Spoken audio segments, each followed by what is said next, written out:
People had only heard of the Demon King working a job, but no one had ever actually seen a Demon King working. Yet the Demon King standing here ended up getting caught by the owner for eating without paying, so he made up the title Prince of the Nightlife and started helping the owner sell drinks. During the day, the tavern operated like a normal restaurant, but at night, it had to put on some special entertainment. Thanks to Demon King Jack's outstanding performances, the women in town went on a spending spree. In just a few days, the tavern earned what it normally made in half a year. The owner immediately decided to make him trend online. This made Jack panic. Just the thought of being mocked by all the demons made him quickly grab the owner's hands, and when he used his succubus-like charm to stop the owner's crazy idea, the bratty kid Henry happened to witness the scene. He thought Jack was making moves on his mom. Furious, he stormed out after throwing down a threat. By coincidence, he ran into Alice, who was searching everywhere for Jack. All the men in the village had grown hostile toward Jack. They believed he was a devil who scammed women out of their money, so they asked Alice, as an adventurer, to investigate. Seeing how desperately they begged, Alice agreed to help them. But the moment Alice stepped into the tavern, she was stunned by what she saw. Every woman in town had gathered there. They were all wildly cheering for Jack. Suddenly Alice realized something wasn't right. Using facial recognition,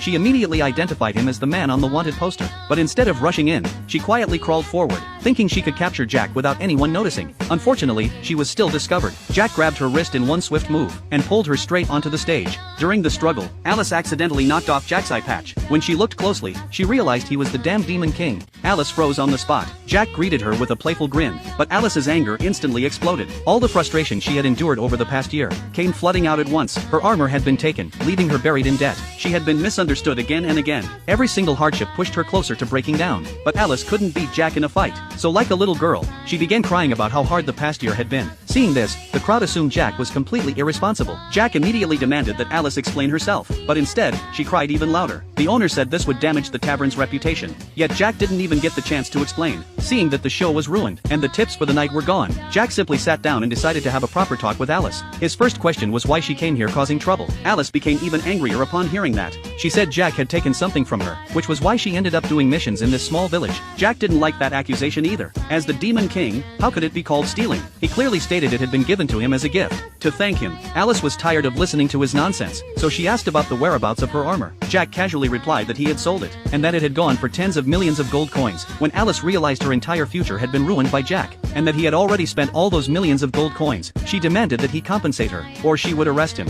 Jack said nothing. Alice instantly flew into a rage, but Jack remained completely calm, and continued mocking her. She couldn't beat him in a fight, she couldn't win an argument, and she was drowning in massive debt. Alice fell into despair. She hugged herself tightly, muttering endless complaints under her breath. From Alice's rambling, Jack picked up two crucial pieces of information. Ignoring whether she was still upset, he immediately asked how someone could become an adventurer, and even wanted Alice to recommend him. Hearing this made Alice even angrier. Meanwhile, Henry didn't want to go home, and didn't want to see Jack either. So